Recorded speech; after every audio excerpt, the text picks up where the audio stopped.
dari Paul Ricoeur ya. Oke, jadi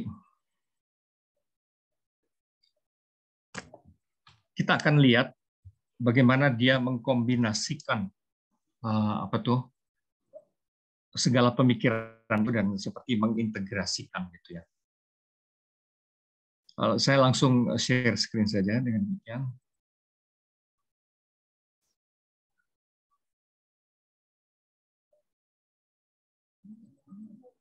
Ya.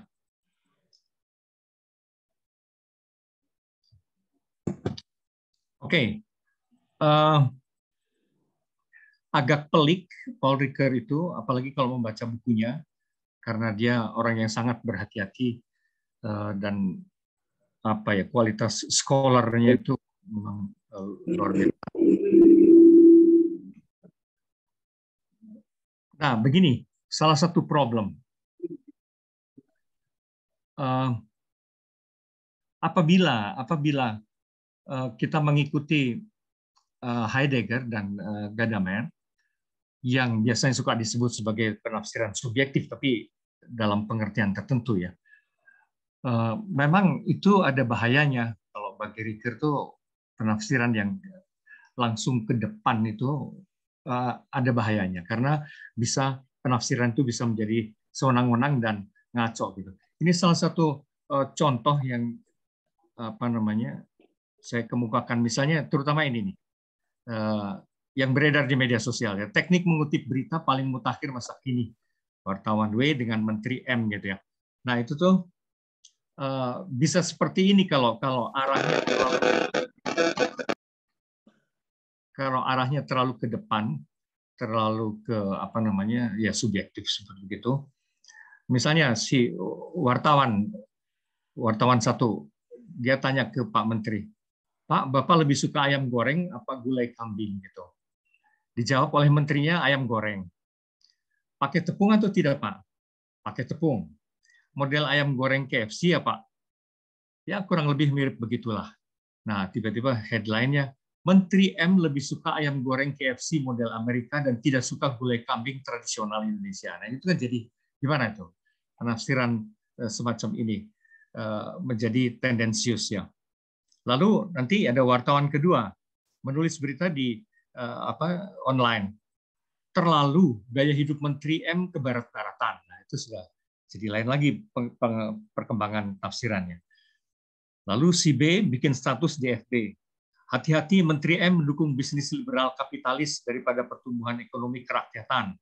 Wah, itu sudah lebih jauh lagi. Wartawan 3 menulis berita online abal-abal. Menteri M benci pada daging kambing makanan Rasulullah SAW. Nah itu. Lalu si A nge-tweet, astagfirullah, ada upaya penyesatan akhlak kambing yang disukai Rasulullah dianggap tidak baik oleh Menteri M. Kita akan digiring ke cara pandang kafir. Nah itu tuh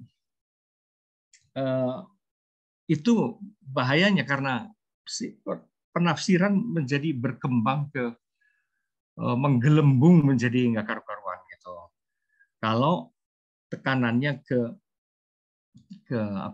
arah subjektif. Meskipun kita pahami Heidegger dan Gadamer, basis filosofisnya sebetulnya cukup mendasar dan mendalam gitu ya. Kita sudah lihat itu.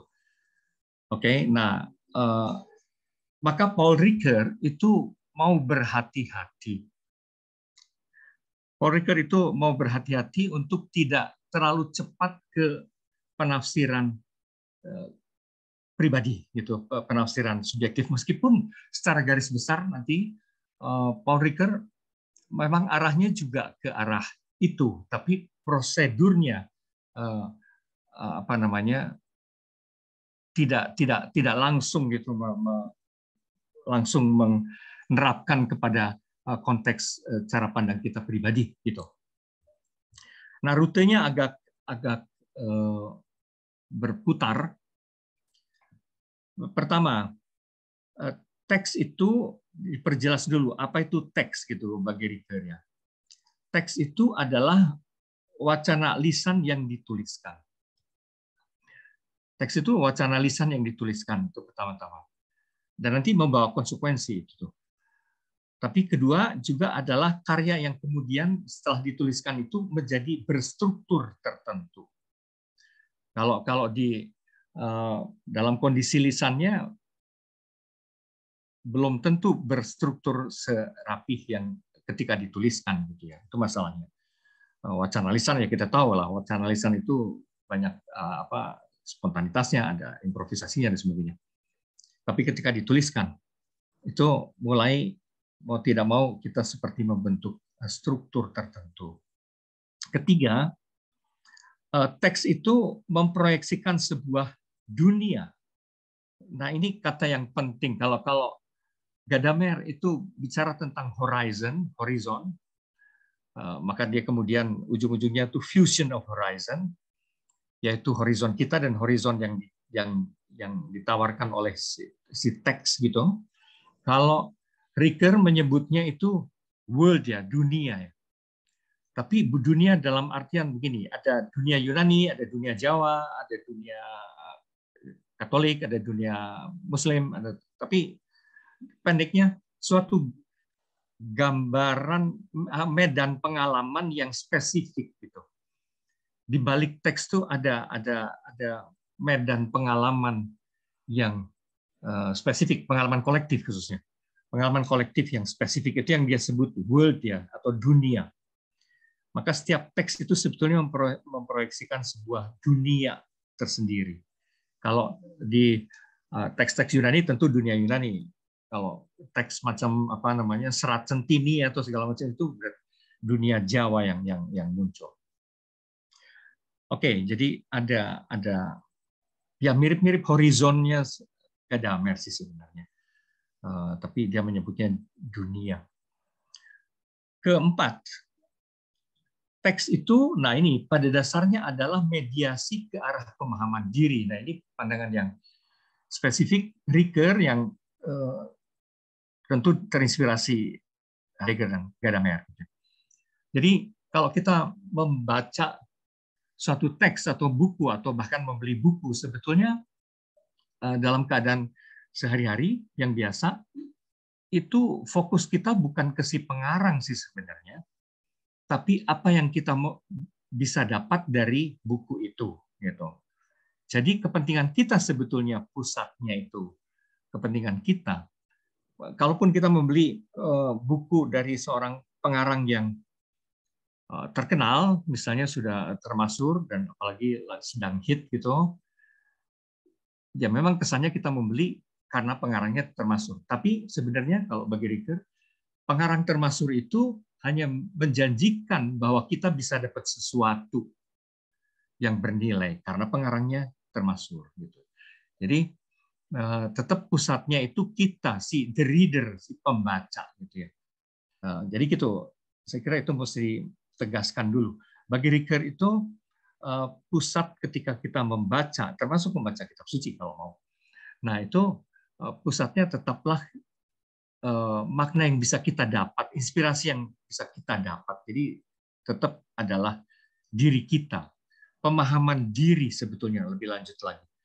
Melalui teks-teks yang kita baca, kita menemukan kemungkinan baru untuk memahami diri. Kira-kira begitu. Jadi pusatnya itu adalah diri, si pembaca, the reader. Bukan kitab itu sendiri, bukan teks itu sendiri.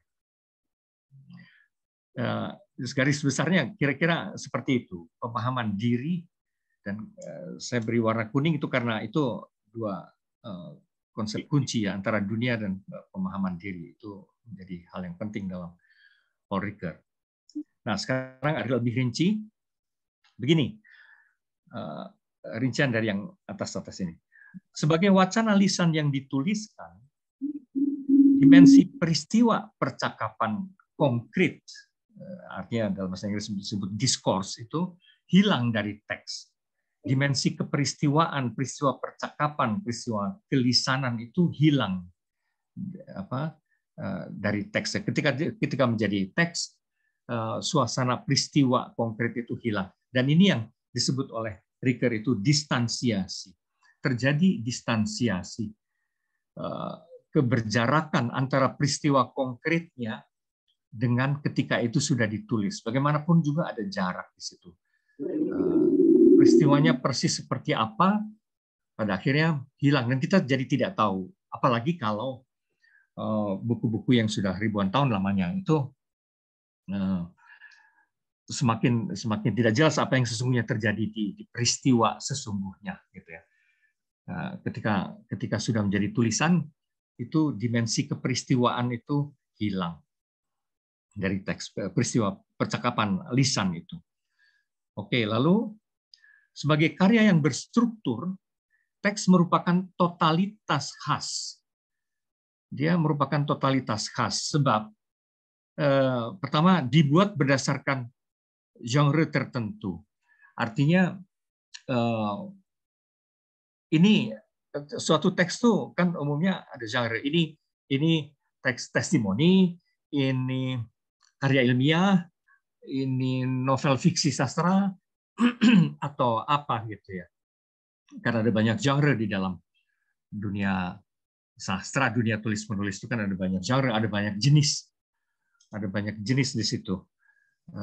Jadi ada juga apakah ini laporan jurnalistik atau apakah apa gitu. Itu kan sudah langsung ketika muncul sebagai teks itu dia masuk dalam genre tertentu, jenis tulisan tertentu. Kedua, nah dia juga mengandung style khas penulisnya. Pendeknya ada style di dalam. Ketika sudah menjadi teks itu ada style. Ada style khusus gitu ya. Karena ditulis oleh seseorang. Nah, kita nggak tahu bagaimana kalau dikaitkan penulisnya itu Tuhan sendiri, ya pasti juga ada semacam style. Itu style dari Tuhannya, gitu ya. Mengandung style khusus. Ketiga, teks itu lebih luas daripada sekedar perkara kalimat. Gitu. Teks itu suatu keseluruhan. Gitu. Kalimat itu hanya komponennya. Komponennya adalah kalimat. Tapi teks itu kumpulan kalimat, sebutlah begitu. Sehingga teks itu lebih luas daripada sekedar perkara kalimat gitu ya. Ada keterkaitan antar kalimat.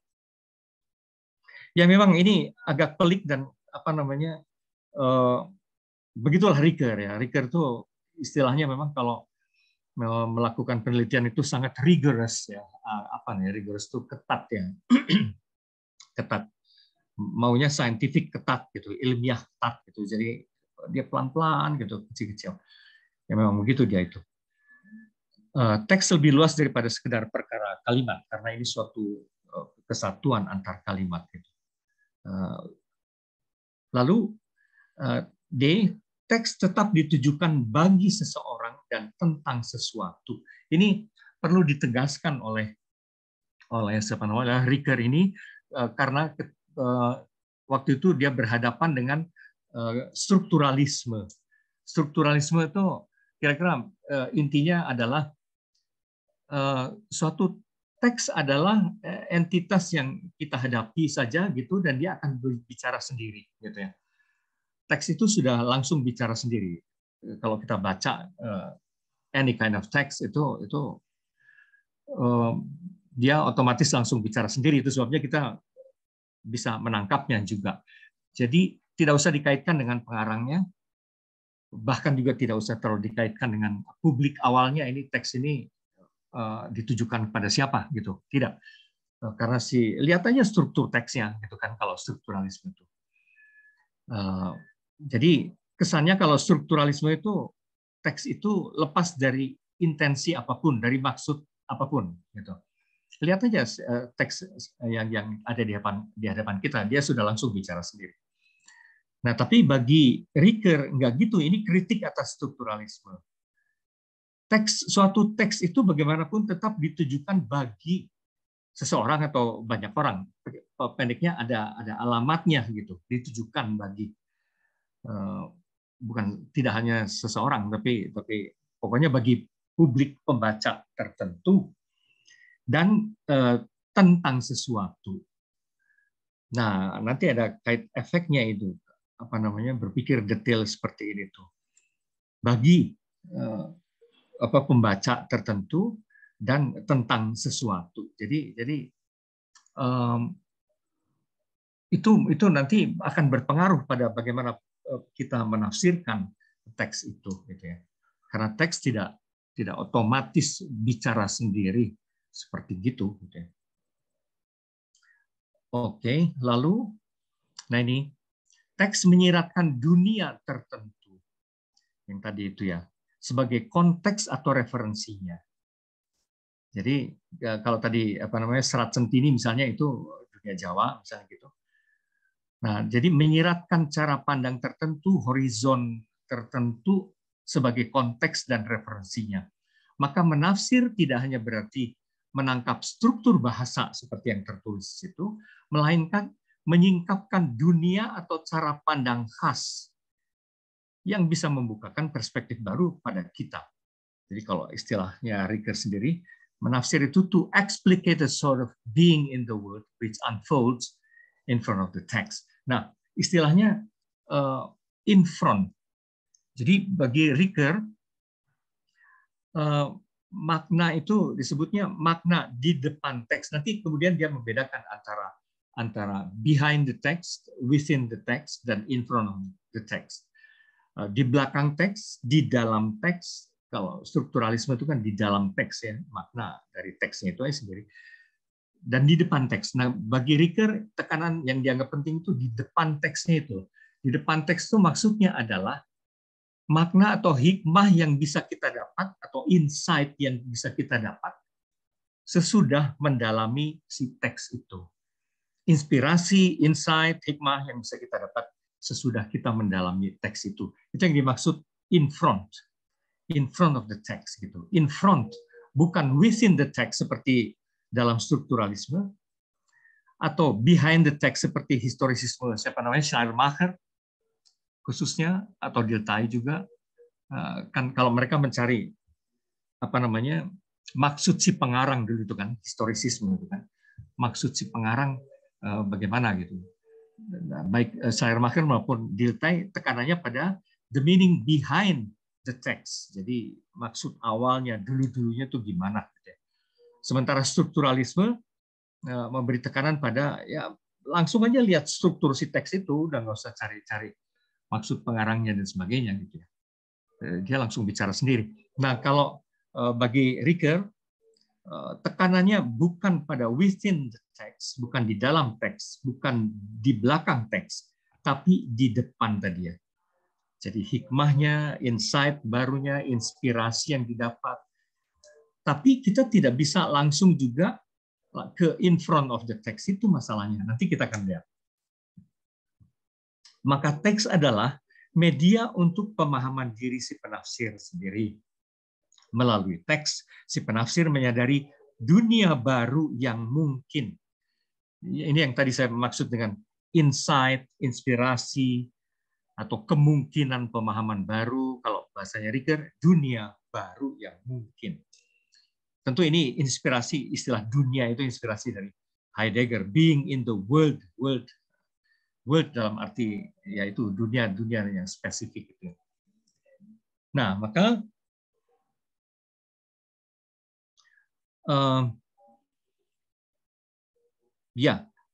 teks adalah media untuk pemahaman diri si penafsir sendiri. Melalui teks, si penafsir menyadari dunia baru yang mungkin. Dan dengan begitu, persepsinya terhadap hidup dan diri sendiri pun diperbaharui melalui teks. Jadi istilahnya dia, text is the mediation by which we understand ourselves, gitu kan. Jadi tekanannya bukan penulisnya, maksud penulisnya bukan si teks itu sendiri, tapi pemahaman diri baru. Kalau bagi Ricoeur itu pemahaman diri baru sebenarnya.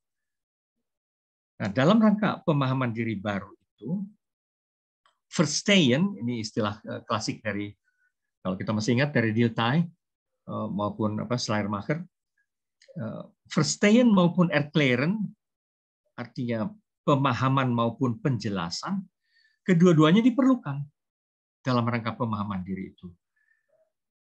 Sebuah proses timbal balik yang sesungguhnya tanpa akhir, gitu.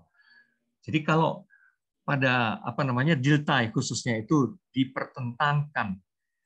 Dia bilang kalau kita masih ingat air clearance atau explanation itu penjelasan itu wilayahnya natural sciences itu wilayahnya IPA yang mencari hukum-hukum alam gitu ya.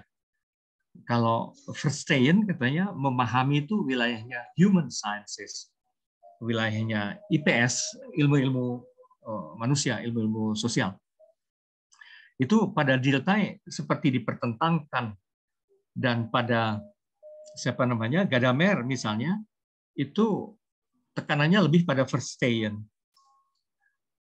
pemahaman. Nah, pada Ricoeur dia pengen menyatukan itu. Dia menganggap bahwa baik Verstehen maupun air clearance, artinya baik pemahaman empatik gitu maupun penjelasan analitik itu dibutuhkan dua-duanya. Sebab kalau buru-buru kita langsung mencari hikmahnya, inspirasinya atau apa, ya tadi kayak contoh apa namanya yang konyol di apa tentang wartawan yang wawancara dengan menteri itu tadi. Begitu. Jadi dibutuhkan pemahaman empatik tapi juga penjelasan analitik untuk bisa sampai ke the meaning in front, makna bagi kita itu, inspirasi bagi kita itu. Kedua-duanya diperlukan. Sebuah proses timbal balik yang sesungguhnya tanpa akhir gitu. Nah, pada Ricoeur tuh gitu. Sebenarnya proses bolak-balik antara Verstehen dan air clearance itu proses yang tanpa akhir. Kita kan biasanya kalau kita membaca buku itu tuh pada kali pertama kita membaca ya inspirasi yang kita dapat A gitu. Tapi kedua kali kita baca si novel itu atau buku apapun itu kita menemukan inspirasi baru lagi. Dan nanti baca ketiga kali menemukan lain lagi, bahkan lebih luas atau mungkin lebih dalam. Nah, sehingga apa namanya antara Verstehen dan air clearance tuh itu mah sebenarnya tanpa akhir gitu ya. Dan penafsiran tuh dengan demikian juga tanpa akhir. Baik, catatan lain atas distansiasi tadi. Nah, akibat distansiasi keberjarakan dari peristiwa wacana, akibat distansiasi teks tertulis memang menjadi otonom. Otonom artinya apa? Pertama, maknanya lebih luas daripada peristiwa percakapan awalnya.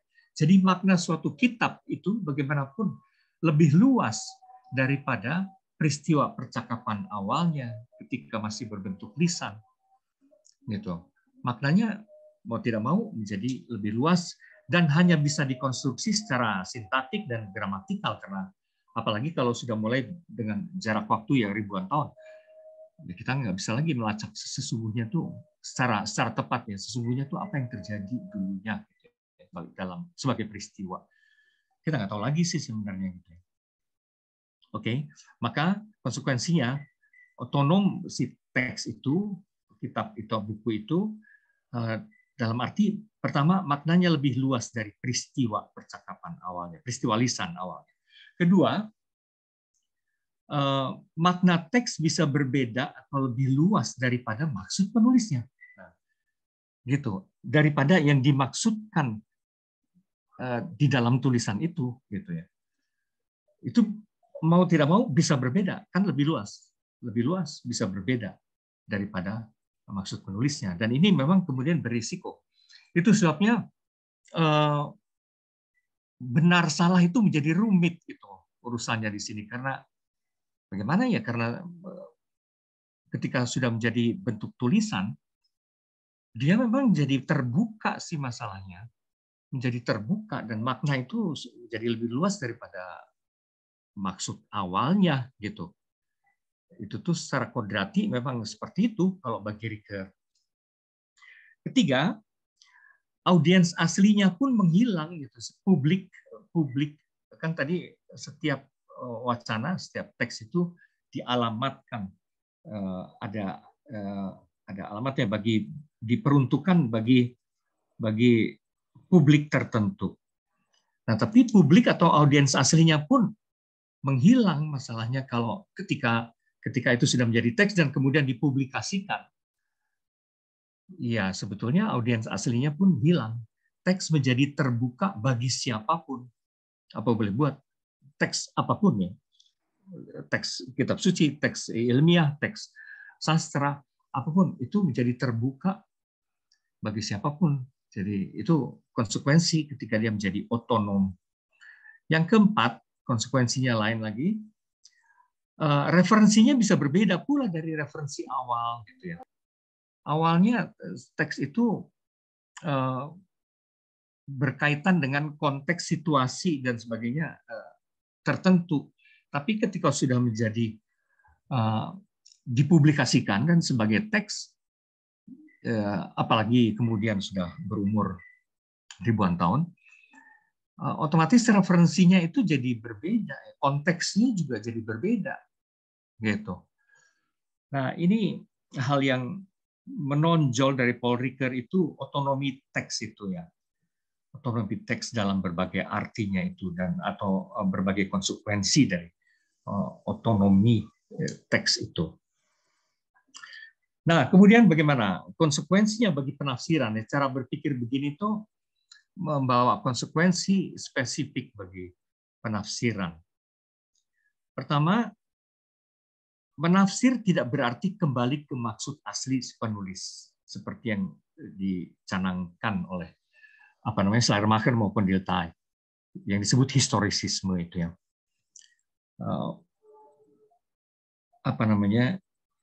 Ya, tafsir penulis bukan tafsir terbaik. Nah, ini loh.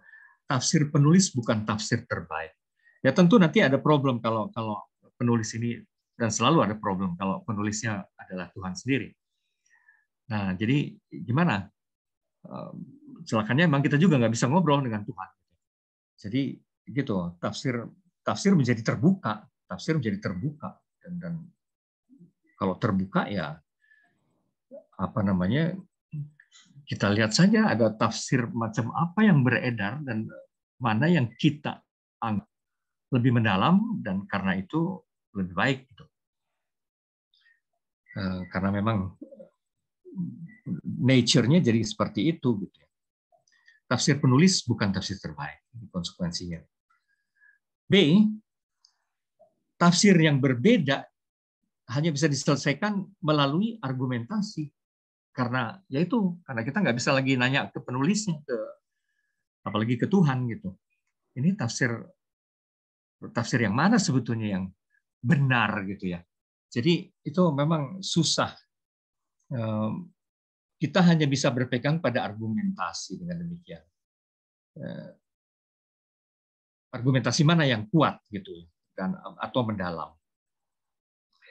Ketiga, C, yang dicari penafsir bukanlah sesuatu yang tersembunyi behind the text, melainkan what is disclosed in front of it, a possible new world yang tadi saya sudah jelaskan. Jadi yang dicari itu pada intinya adalah insight apa, hikmah apa, inspirasi apa, itu yang dimaksud sebagai in front of the text gitu ya.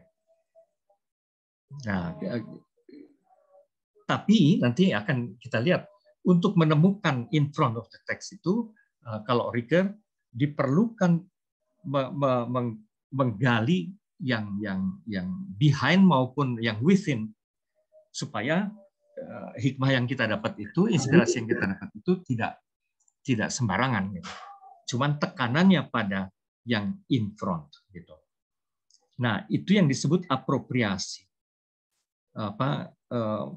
Menafsir dengan tekanan pada inspirasi bagi kita, itu yang dimaksud apropriasi. Ini memang istilah spesifik dari Ricoeur yang ketika berkembang di media sosial dikaitkan dengan apropriasi budaya dan segala macam menjadi kacau balau karena orang seakan-akan hanya mencomoti saja segala gaya atau produk budaya lain dan sebagainya secara sewenang-wenang.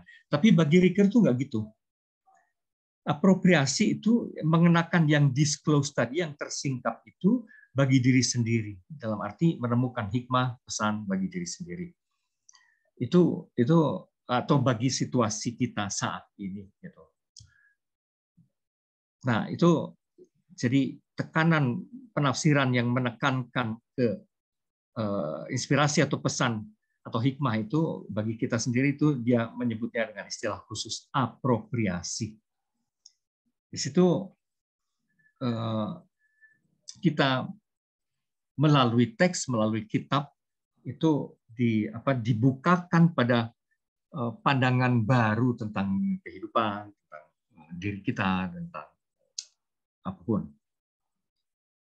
A possible new world itu, a possible new world itu intinya sebetulnya kemungkinan baru aja gitu, kemungkinan perspektif baru, cara pandang baru.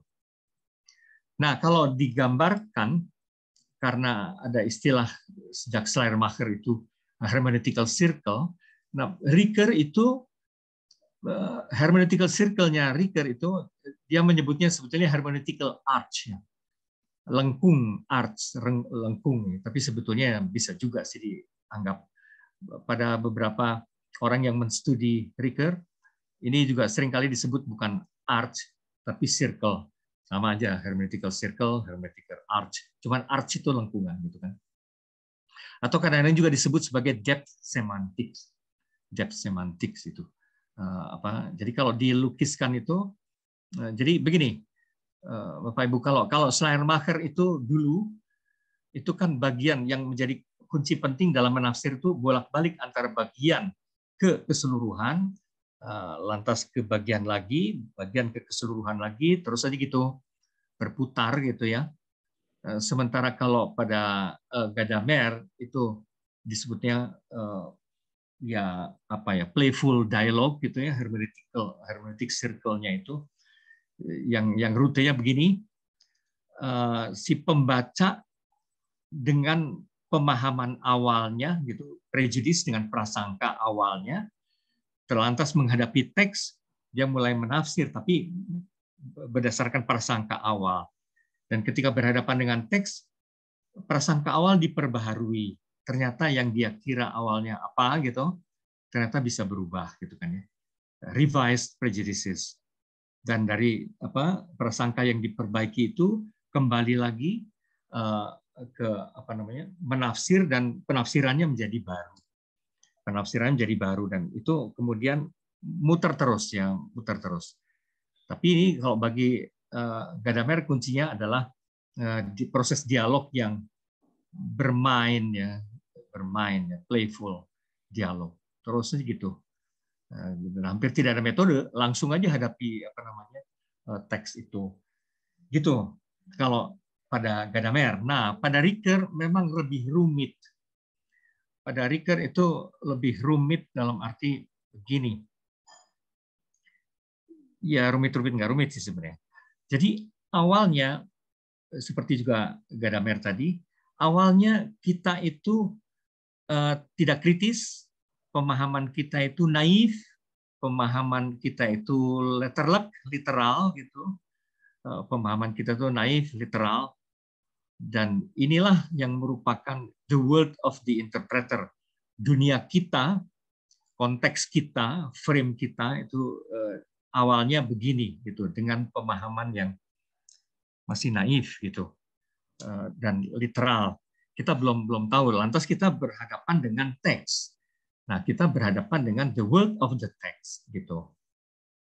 Si dunia penafsir berhadapan dengan dunia teks, atau kalau dalam bahasa Gadamer tadi horizon. Ini horizon penafsir dunia kita berhadapan dengan horizon si teks yang pada Ricoeur itu world of the text.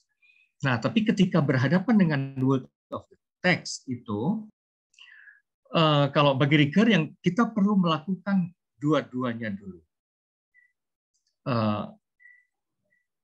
Terutama si analitik ya. Tadi ini first train tadi pemahaman kita. Terus kita melakukan analisis, dan analisis itu dia setuju pada pemikiran-pemikiran seperti Habermas kayak gitu, Freud dan sebagainya. Maka perlu kemampuan analitik, makanya disebutnya explanation atau erklären, kemampuan analitik dan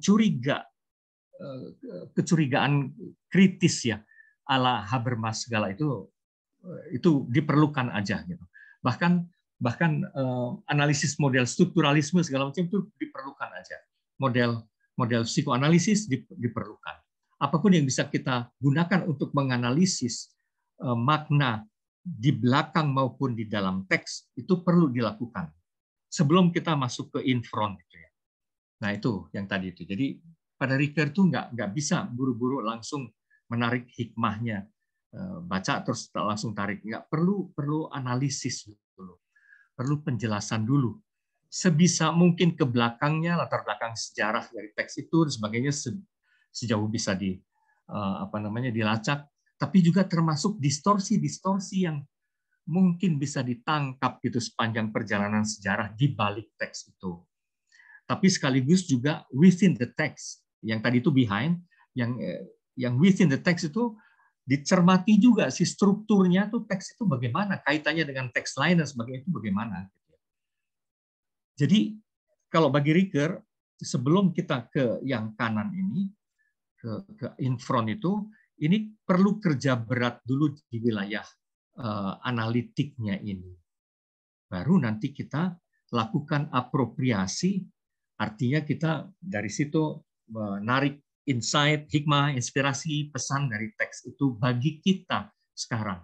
Dan di situ kita menemukan deeper understanding, itu maksudnya itu. Tadinya pemahaman yang naif, tapi setelah analisis segala macam itu, kita menemukan pemahaman bagi kita, pesan kita yang lebih dalam. Dan nanti selalu bisa kemudian dibandingkan dengan penafsiran-penafsiran lain secara kritis juga. Dan nanti kita menemukan lagi, oh jangan-jangan penafsiran kita yang di sini itu ternyata masih terasa naif kalau dibandingkan dengan penafsiran lain. Secara argumentatif gitu ya. Terus kita mulai punya pemahaman lain yang baru, tapi nanti kita hadapi lagi teks itu, kita bikin lagi analisis clearance seperti itu. Jadi ini juga circle sebenarnya, itu juga lingkaran sendiri, tapi disebutnya lengkungan kalau pada Ricoeur itu, hermeneutical arch, seperti gini. Jadi suatu catatan penting tadi bahwa tekanan dalam penafsiran itu adalah pesan bagi kita, the meaning in front of the text, atau apropriasi istilahnya. Tapi untuk menuju ke sini itu tetap dibutuhkan analisis ke belakang, ke faktor-faktor historisnya maupun analisis ke struktur-struktur gramatika, sintaksis semantik di teks itu sendiri, yaitu within. Dua-duanya dibutuhkan gitu. Jadi dengan ini menjadi jelas bahwa Ricoeur memang merangkum semua tradisi sejak Schleiermacher, khususnya tradisi hermeneutik sejak Schleiermacher itu dirangkum, dan bagi dia inilah dia gitu ya, hermeneutik itu. Ya itu sebenarnya kira-kira hari ini dari Ricoeur itu. Kalau membaca sendiri, Ricoeur memang luar biasa rumit, karena untuk sampai ke ya kayak tadi itu, untuk membahas di balik teks itu ada dunia segala macam itu, memang sangat pelan-pelan dia tuh, dan karena maunya cermat gitu. Ya, kira-kira sih itu kalau jadi ini semacam klimaks, puncak dari perkembangan hermeneutik gitu ya. Sesudah Schleiermacher, Dilthey, Gadamer, Heidegger, Gadamer, terus Habermas, dan memuncak memang pada Paul Ricoeur. Apakah ada yang ditanyakan dulu? Silakan.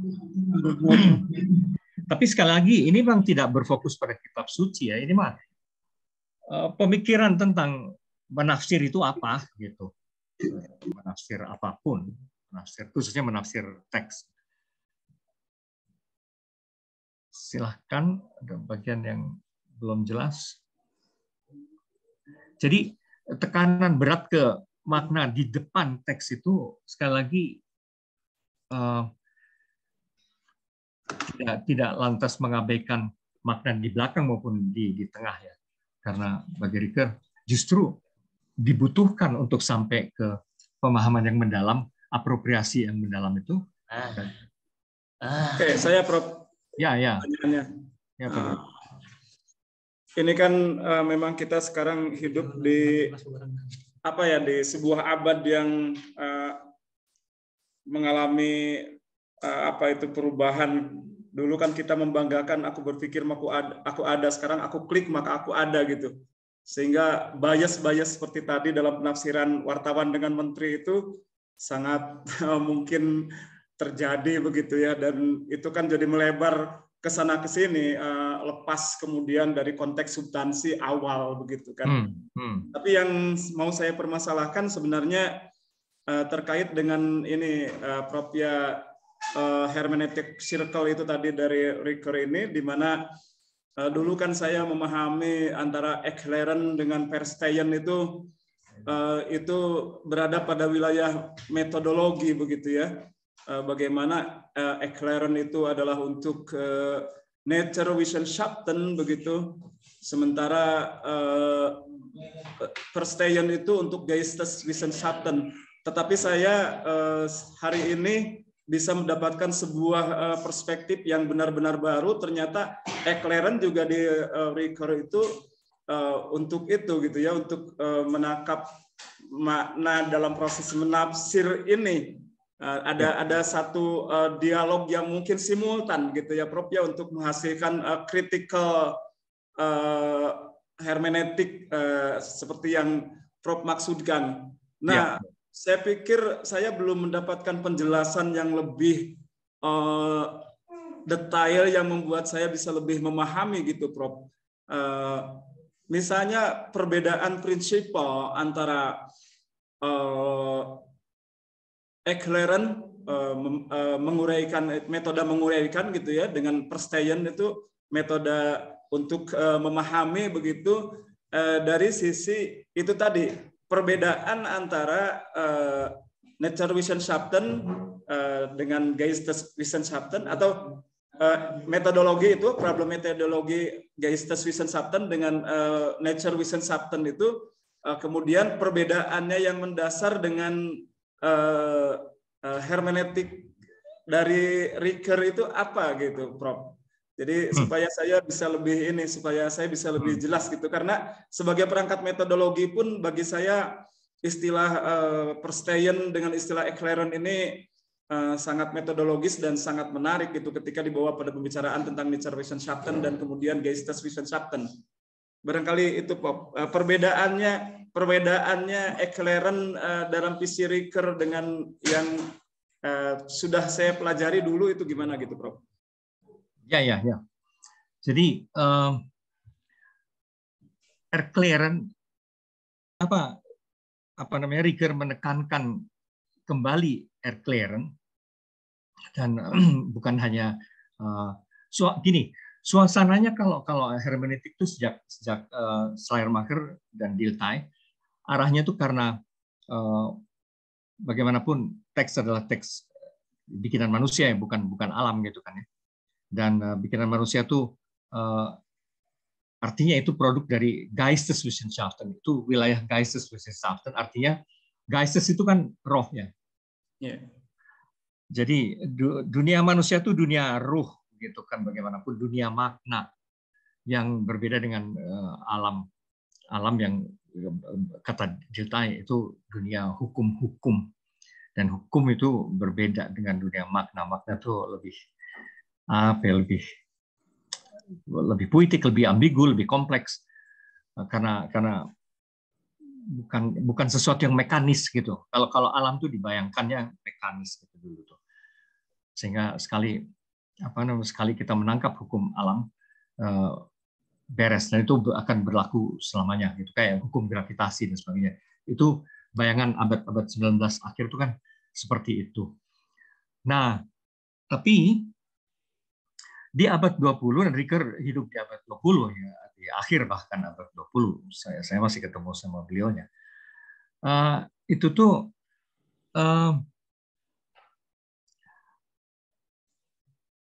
gimana? Bagaimanapun perkembangan sains itu sudah sedemikian, sains dalam arti ilmu pasti ya, sains dalam arti positivistik. Nah, sains dalam arti positivistik itu pada akhirnya menjadi demikian dominan, sedemikian sehingga human sciences pun awal-awalnya itu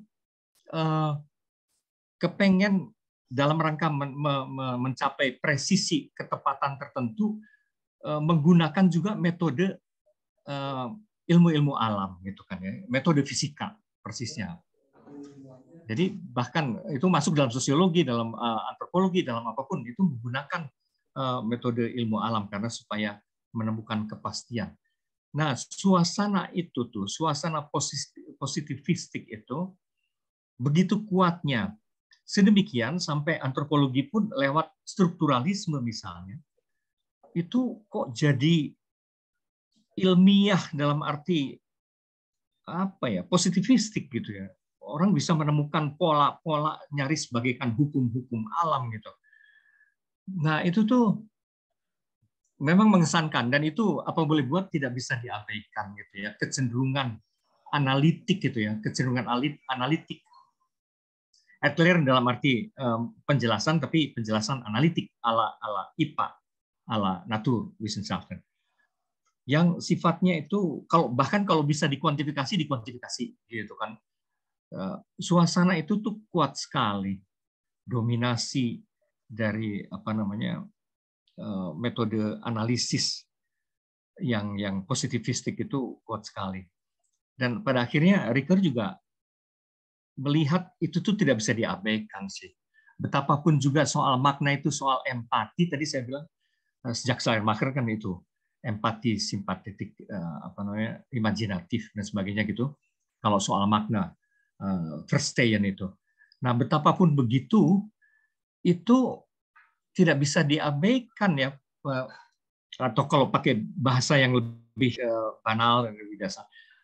Meskipun persoalan makna itu, Geisteswissenschaften itu adalah persoalan empati yang arahnya lebih subjektif, sebetulnya peneropongan objektif dalam tanda petik itu tetap diperlukan. Kalau nggak jadi ya kayak tadi contoh karikatural dari soal tentang wartawan tadi. Nah, jadi bisa sembarangan sekali gitu ya. Nah, itu yang disadari oleh Ricoeur itu. Itu sebabnya ya yang dia maksud Erklären adalah berbagai bentuk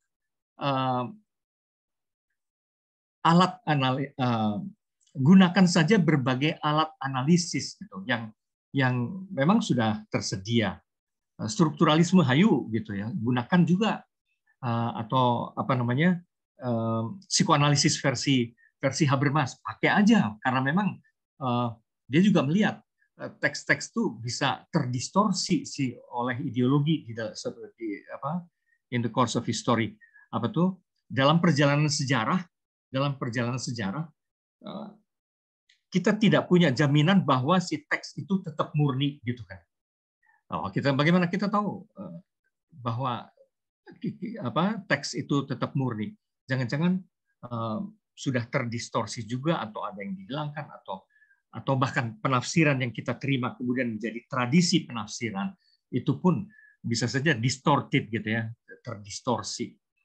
Maka perlu kritik-kritik ideologi ala Habermas, ala psikoanalisis, ala strukturalisme. Nah, jadi analisis positivistik seperti itu yang dimaksud oleh Ricoeur sebagai Erklären, itu dibutuhkan tetap. Dibutuhkan justru supaya kalaupun nantinya kita menemukan pada akhirnya, dan ditambah melalui empati, melalui imajinasi, melalui Verstehen itu juga tidak sewenang-wenang gitu loh. Jadi bisa dipertanggungjawabkan karena ujung-ujungnya kalau gitu ukuran mana tafsir yang lebih baik atau tafsir yang lebih buruk bagi Ricoeur ya argumentasi, tidak bisa lain. Kalau sejauh kita bisa mengargumentasikannya ya secara lebih baik, nah itu akan menjadi penafsiran yang lebih baik gitu. Nah, maka dalam rangka argumentasi yang bisa dipertanggungjawabkan itu dibutuhkan analisis selain sekedar empati gitu ya, analisis. Dan untuk analisis dan untuk Erklären ini apapun bisa saja digunakan gitu.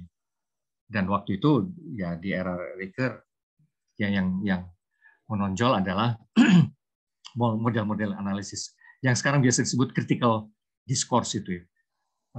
CDA, critical discourse analysis.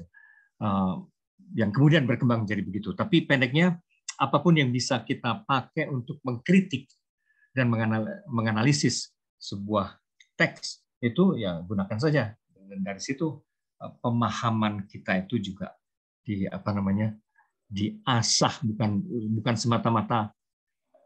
Kalau kita misalnya membaca puisi, itu kan yang terjadi umumnya hanya berempati gitu ya. Kalau kita membaca puisi itu, kita terkesima pada permainan kata, pada permainan bunyi, pada rima, pada kekuatan diksinya itu, resonansi ke batin kita, ke imajinasi kita. Nah itu Verstehen, perasaan pendeknya, medan perasaan dan imajinasi. Nah bagi Ricoeur itu tidak cukup gitu. Oke, Pak Dodo. Kira-kira seperti itu.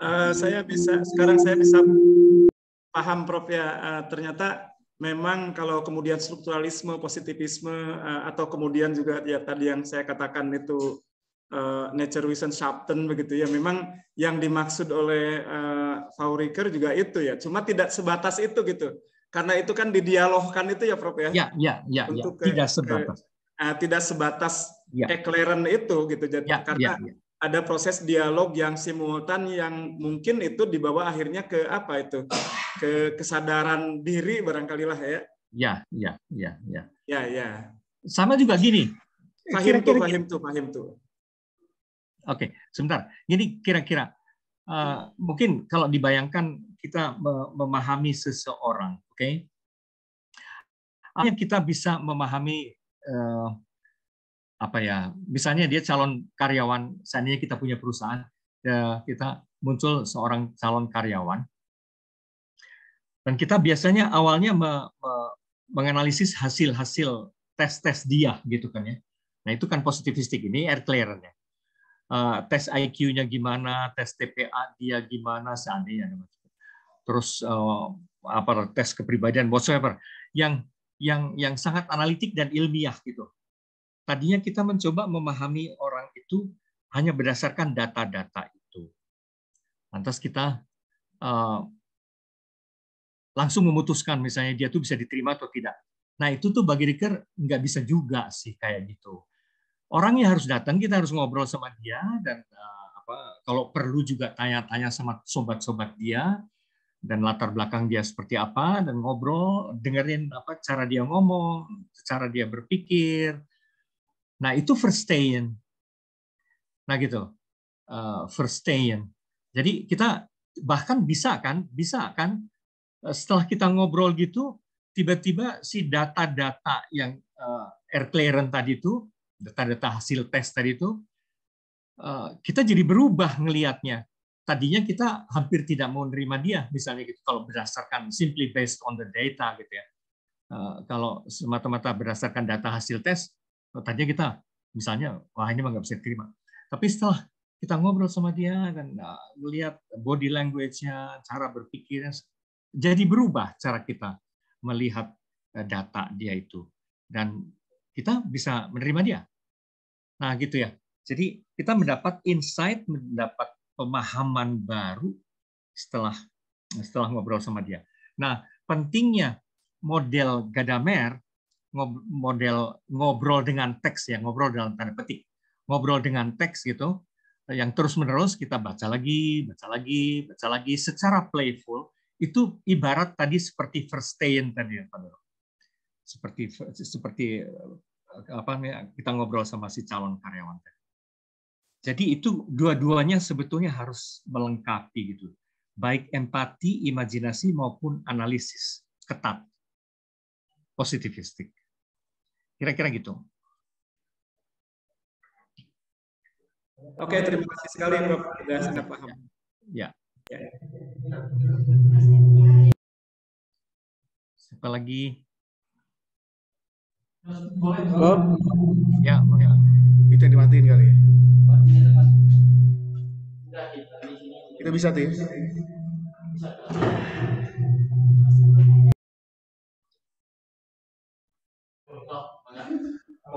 Oke, terima kasih banyak Profesor.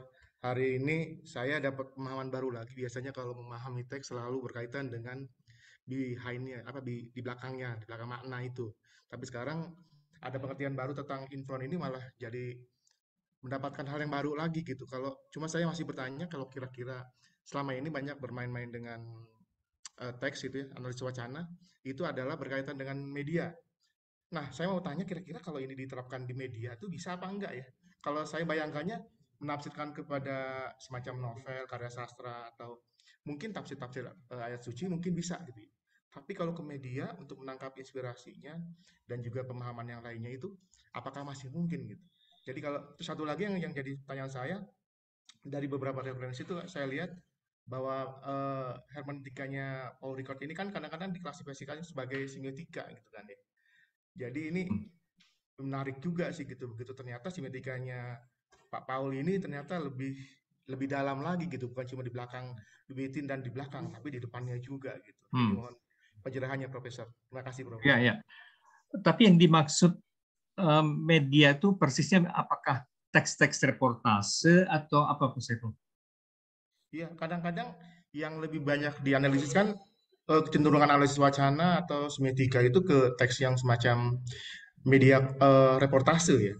Padahal kan nanti perkembangan yang baru itu kan bukan cuma reportase dalam bentuk teks, tapi dalam teks itu adalah dimaknai sebagai audiovisual juga, gitu. Kayak film dokumenter, film fiksi dan sebagainya juga itu sekarang mulai di apa namanya dihampiri oleh hermeneutika kayak gitu. Dan orang jadi berimprovisasi sebisa-bisanya, walaupun kadang-kadang ya perlu keberanian juga gitu. Makanya ketika saya melihat kelebihan dari hermeneutikanya Paul Ricoeur ini, sepertinya ini menjadi sangat menarik kalau ketika kita menganalisis misalnya film kayak gitu. Kebetulan saya sering menganalisis film, Profesor. Makasih, Profesor. Ya, ya, ya. Oke, misalnya dalam hal film, tentu bisa kita Erklären dulu misalnya. Erklären dulu. Erklären dulu dalam arti the meaning behind itu kita bisa melacak dulu ini siapa sih yang bikin filmnya gitu kan ya. Dan aktor-aktor itu siapa dan kenapa juga dia bikin film begini itu aspek behind-nya, historisnya dan sejauh mungkin bisa dilacak itu. Tapi juga kemudian aspek within-nya. Within itu si struktur si film itu sendiri. Dari pola struktur naratifnya kayak apa, diegesisnya itu kayak apa gitu ya. Saya alur ceritanya itu kayak apa. Tapi juga pemeranannya, mise-en-scène-nya, artinya bagaimana akhirnya itu ditampilkan gitu kan ya. Terus isi dialog-dialognya itu yang terjadi, apapun yang merupakan bagian dari komponen dari si film itu bisa ditelaah itu, bisa ditelaah, bisa dengan banyak cara. Critical discourse analysis bisa juga di situ. Ketika kita meneliti struktur si film itu, tapi juga pola mise-en-scène-nya, pengadegannya itu, kenapa dilukiskannya begini, kenapa dilukiskannya begitu, gitu kan. Dan alurnya tuh kenapa begini, style juga bisa dianalisis. Nah itu Erklären dalam artian melihat ke belakang maupun ke dalam si struktur film itu. Nah tapi sesudah itu semua kita tonton lagi film itu, tapi dari sisi reaksi rasawi kita, imajinasi kita, empati kita, setelah tahu juga segala penjelasan analitik tadi ya, kan kita bisa mengaitkannya dengan penjelasan analitik, dan dari situ kita menemukan, kita bisa berkomentar pesan penting untuk hari ini, misalnya untuk dari film itu bagaimana, misalnya kayak gitu ya. Kira-kira kayak gitu sih. Ya. Jadi mondar-mandir antara analisis dan empati pendeknya gitu. Antara analisis dan empati. Bisa. Terima kasih, Prof. Yuk.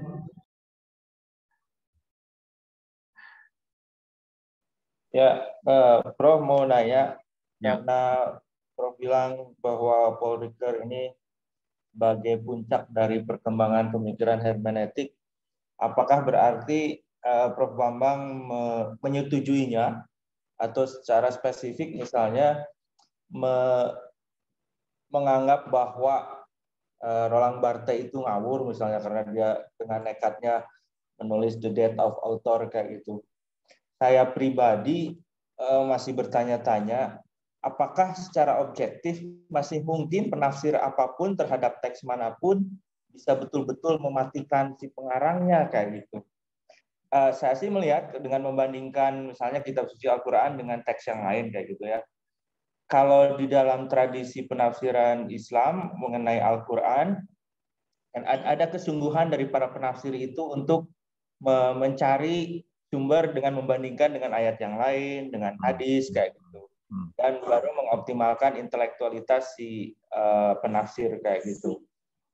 Beda dengan kalau misalnya saya mau menafsirkan puisi-puisinya Hairil Anwar misalnya, atau Hairil Anwarnya sudah mati kayak gitu. Nah, saya pikir baru dalam konteks contoh tadi menafsirkan puisinya Hairil Anwar, saya bisa seperti itu. Walaupun ada kemungkinan secara teoritis ada kematian pengarang karena tidak sengaja atau default karena tidak bisa dihindari, kita tidak bisa menanyakan langsung pada pengarangnya, apalagi kepada Tuhan gitu. Ada memang yang memang penafsirnya nakal aja, sangat anarkis gitu. Udah gimana gue aja mau nafsirin kayak gitu. Bahkan ketika pengarangnya masih hidup pun kayak gitu. Itu kan penafsiran yang manipulatif gitu. Gimana, Prof? Terima kasih. Ya. Nah, karena kemungkinan yang terakhir itu, kemungkinan kalau buru-buru ke in front, kalau buru-buru ke in front of the text, itu memang rentan penafsiran manipulatif yang suka-suka gitu ya. Maka karena itu Ricoeur menganggap penting sebisa mungkin behind itu artinya back to the, antara lain juga back to the author sih sebisa mungkin ya. Kecuali kalau authornya Tuhan ya memang kita nggak bisa, tapi sekurang-kurangnya melihat konteks zaman dulunya gimana sih gitu ya. Persis untuk menghindari anarki penafsiran itu, Ricoeur menganggap penting nggak bisa langsung ke menafsir ke depan, harus ke belakang dulu gitu ya. Jadi harus ke belakang dulu, ke behind dulu, baru ke tengah gitu, ke struktur teksnya. Nah persis jadi kehati-hatian Ricoeur itu memang dalam rangka mengatasi problem penafsiran yang anarkis supaya bisa dipertanggungjawabkan penafsiran itu. Dan dalam rangka itu memang The Death of the Author Roland Barthes di satu pihak menginspirasi Ricoeur juga sih gitu. Poststrukturalis itu menginspirasi Ricoeur juga sih sebenarnya. Tentang itu kan istilah The Death of the Author, yang istilahnya Ricoeur itu otonomi teks itu maksudnya kan. Teks itu menjadi otonom, artinya tidak pada dasarnya ketika dia sudah dipublikasi teks itu, ketika sudah menjadi buku, teks itu otonom, tidak harus lagi terkait pada maksud si pengarang. Itu kan sebenarnya maksudnya Ricoeur dengan otonom tuh. Tapi istilahnya poststrukturalis adalah the death of the author, sama aja maksudnya. Nah itu tuh maksudnya Ricoeur tuh juga dengan otonomi teks itu, dia juga menghargai poststrukturalis karena memang benar gitu ya. Memang benar sih ketika teks itu sudah dipublikasi, ya memang teks itu menjadi terbuka aja. Itu benar. Jadi omongan-omongan poststrukturalis kayak Roland Barthes itu the death of the author, it's right ya. Jadi itu juga memang mesti diakui gitu. Tapi kemudian Ricoeur mengembangkannya, lantas merenungkannya ulang. Tapi nggak bisa gitu juga kali gitu ya. Artinya kita nggak bisa sembarangan gitu menyampingkan segala latar belakang. Dan karena itu dia sangat berhati-hati dan menekankan sekali fase Erklären dengan kembali ke fase analitik dengan kembali ke belakang maupun ke tengah. Gitu Mas Budi.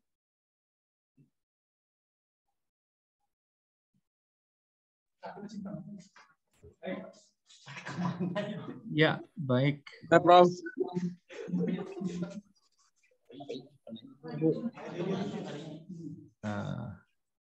Oh, ada lagi nih Fauzi.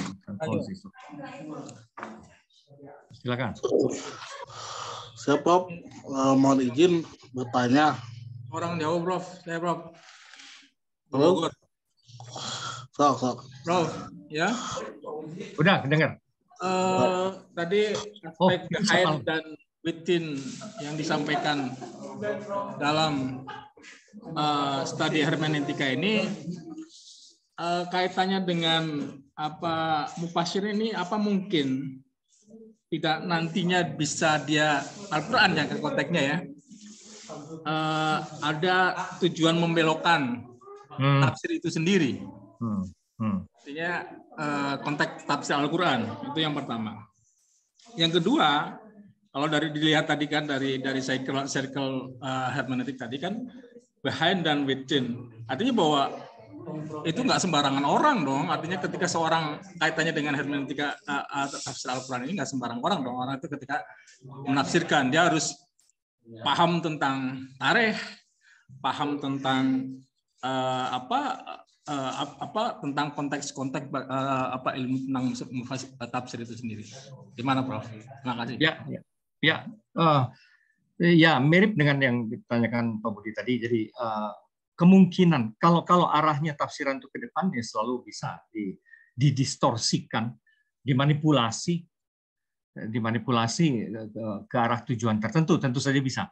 Nah, persis dalam kerangka itu Ricker menekankan perlunya tadi behind dan within itu juga dalam artian kritik ideologis, termasuk kritik ideologis yang bisa terselubung gitu ya di dalam yang kita sebut tradisi-tradisi. Harus ada kewaspadaan. Makanya oleh Ricker justru ditekankan Erklären itu tidak bisa langsung verstehen gitu ya. Justru Erklären ditekankan dalam rangka meneliti, jangan-jangan ada juga upaya pembelokan bukan sekarang, tapi dulu dalam tradisi itu jangan-jangan juga ada upaya pembelokan. Ya ini seperti yang waktu kita membahas Habermas ya, kira-kira gitu. Itu perlu diwaspadai juga. Jadi dalam hal ini memang Ricker merangkum betulan baik Heidegger, Gadamer, ke playfulnya, dialognya, Habermas, kekritikan ideologisnya, dan strukturalisme dan sebagainya, dia rangkum semuanya. Tapi antara lain sebetulnya agar penafsiran kita lebih bertanggung jawab dan lebih waspada gitu terhadap penyalahgunaan. Nuhun. Terima kasih, Prof. Yuk, ada Kang Fauzi ya. Ya, Prof. Ya. Hadir, siap. Jelas, Prof. Ya. Mohon izin bertanya, Prof. Ini ada sebuah pertanyaan yang menggelitik itu. Biar saya langsung konfirmasi ke Profesor biar lebih objektif. Biasa saya dengar pernyataan dari Islam sendiri gitu, nggak langsung dari Prof atau pelaku yang ngerti itu terkait dengan penafsiran atau buku-bukunya Dan Brown, Prof, yang banyak katanya mengguncang iman Kristiani, misalnya terkait dengan ada Vinci Code atau malaikat dan setan gitu kan, dan buku-buku yang lain yang menyatakan bahwa Yesus itu menikah dengan Maria Magdalena gitu di perjamuan terakhir, dan anak keturunannya masih ada gitu kan di Prancis misalnya contohnya, dan itu menjadi kacau kan ketika misalnya Tuhan mungkin punya anak dan cucu misalnya, itu apakah Tuhan kembali gitu kan, misalnya contoh dalam penafsiran tersebut gitu kan. Yang kedua misalnya mengatakan bahwa di dalam Da Vinci Code tersebut bahwa ada kode-kode di dalam lukisan Mona Lisa tersebut yang mengatakan bahwa banyak tafsir atau misalnya ketimpangan di dalam gereja gitu, Prof. Itu saja sih yang saya ingin tanyakan. Ya. Kalau Dan Brown itu bagaimanapun juga fiksi ya, dan memang fiksi postmodern itu seringkali bermain dengan fakta dan fiksi gitu, itu dipadu-padukan gitu. Itu memang style sastra berakhir seperti itu. Tapi bagaimanapun fiksi adalah fiksi. Hanya begini, kalau kita tanya duduk perkaranya, ini kesulitannya yang di dalam dunia Kristiani itu, yang Kristianitas berada di sentrum kemodernan gitu ya, di mana kemodernan awal muncul sejak Renaissance abad 14-16. Nah itu tuh mau tidak mau agama ini tuh menjadi tidak bisa menghindar dari segala penelitian ilmiah. Kristenan itu tidak bisa menghindar dari segala penelitian ilmiah dari segala sudut. Maka tidak heran bahwa muncul, dan Brown itu hanya salah satu tafsiran atas sejarah, salah satu tafsiran atas sejarah yang kebetulan sensasional karena satu dan lain hal. Tapi sebagai agama yang pada akhirnya terbuka pada segala analisis atau Erklären tadi istilahnya, Erklärennya modern, ada begitu banyak tafsiran lain yang kalau tadi disebut menghebohkan dan membingungkan gitu kan. Entah itu secara arkeologis, entah itu fiktif historis, fiktif sastrawi, literer, ataupun yang sejarah yang berpretensi benar-benar serius, wacana historis sebagai ilmu gitu. Itu tuh banyak sekali tentang kebobrokan gereja, tapi juga tentang pentingnya gereja bagi perkembangan sekarang. Jadi itu semuanya itu menjadi bukan hal yang hitam putih gitu ya. Itu menjadi kompleks dan banyak sekali yang dulu dianggap misteri atau diyakini begitu saja. Itu bukan hanya soal gerejanya, bahkan kitab sucinya kan. Saya pernah di awal perkuliahan kita, saya pernah menyebut bahwa kitab suci Kristiani itu apa boleh buat, karena berada di jantung kemodernan, itu kitab suci yang paling diacak-acak gitu kan secara saintifik. Ya risikonya begitu. Risikonya muncul berbagai penafsiran dengan pretensi entah itu seni, ilmiah, faktual, apapun gitu, yang amat sangat beragam tentang sesungguhnya kekristenan itu sesungguhnya apa gitu ya.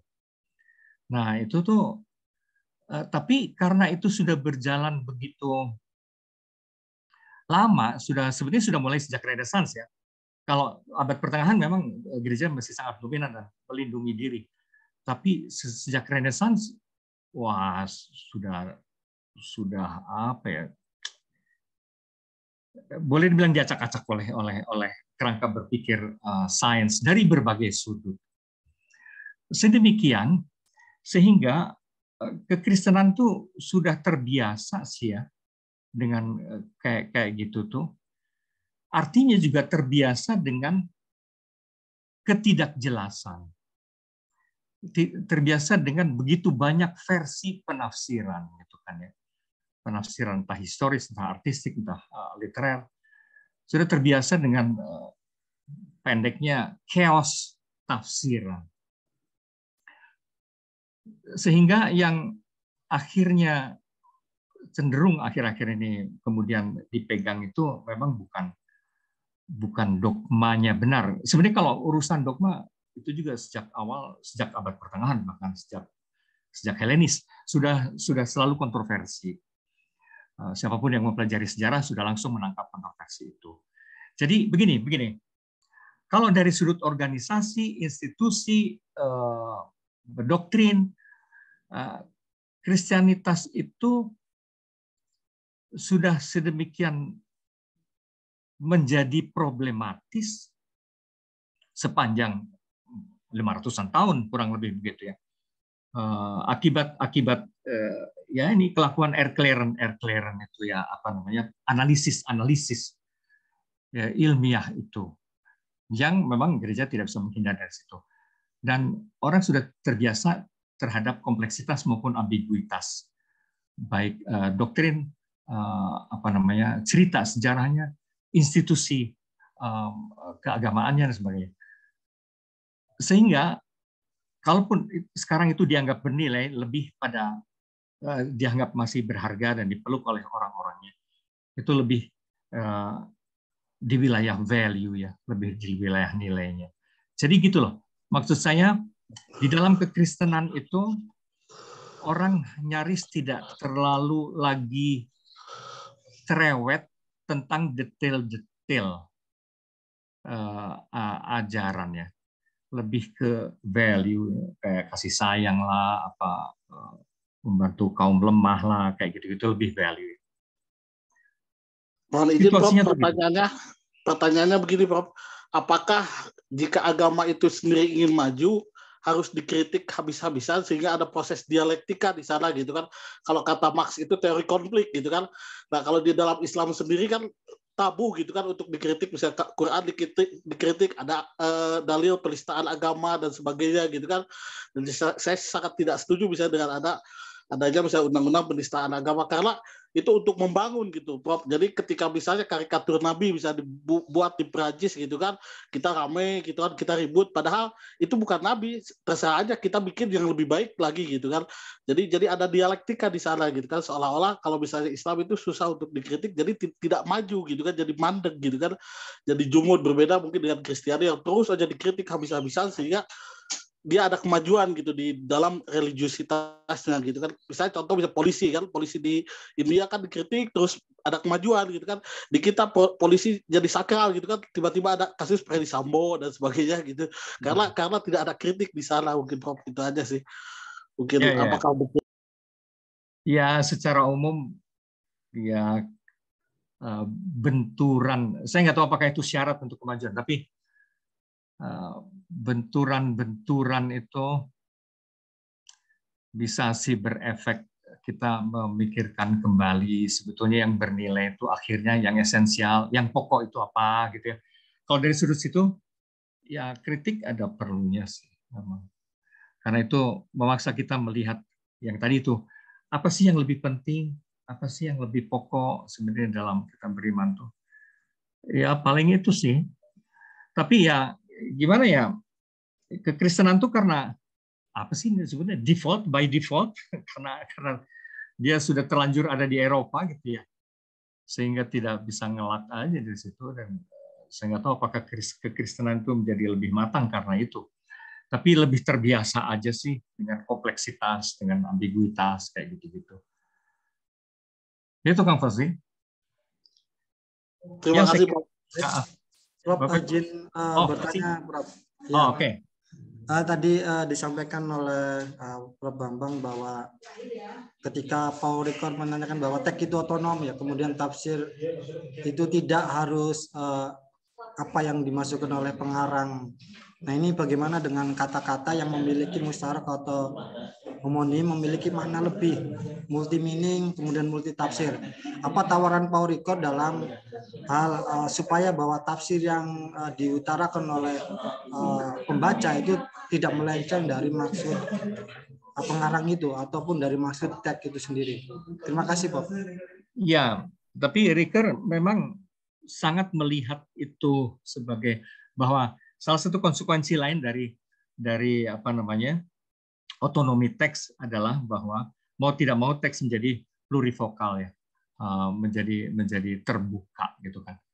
Teks itu menjadi terbuka dalam arti ya terbuka terhadap multitafsir, maknanya tidak tunggal, dan itu memang yang menyulitkan, konsekuensi yang menyulitkan dari apa karakter otonom dari teks itu ketika sudah dipublikasikan memang tidak bisa dibatasi si makna itu. Memang tidak bisa dibatasi, apa makna akan menjadi selalu konotatif gitu ya. Makna selalu konotatif. Meskipun, nah, caranya memagari hanya itu, balik lagi. Kalau bagi Ricoeur, supaya kita tidak, karena akibat keterbukaan itu menjadi gampang menjadi sewenang-wenang, ya harus dicari sekurang-kurangnya, kalau pakai istilah denotasi dan konotasi, kita harus cari dulu sebisa mungkin kata-kata tertentu, diksi tertentu, itu tuh konteksnya apa dan etimologinya bahkan apa. Itu yang dimaksud Erklären. Yang dimaksud analitik itu juga termasuk. Behind the text itu juga. Justru untuk ya tidak betapapun terbukanya nggak sembarangan gitu. Itu tuh ngelihat dulu awalnya ini gimana, etimologisnya apa, kayak gitu-gitulah. Konteksnya apa. Ya itu salah satu cara yang paling bisa dilakukan gitu untuk bukan membatasi keragaman makna, tapi membuat penafsiran lebih bertanggung jawab aja. Lebih bertanggung jawab, tapi karena teks ketika sudah menjadi publik, itu mah tetap terbuka, itu mah nggak bisa diapa-apain. Lebih ke siasat penafsiran kita supaya lebih mendalam dan lebih bisa dipertanggungjawabkan. Kira-kira gitu, Mas. Terima kasih, Bro. Yuk. Baik, Bapak Ibu, saya sampai segini dulu aja karena saya ada acara lain juga. Ya. Atur nuhun, Prof. Ya, sami-sami, mangga. Ya, Prof. Nuhun, Prof. Baik, hatur nuhun, Prof. 1, 2, 3. Ya. Sudah, Prof. Sudah di screenshot. Ya. Hatur nuhun, Prof.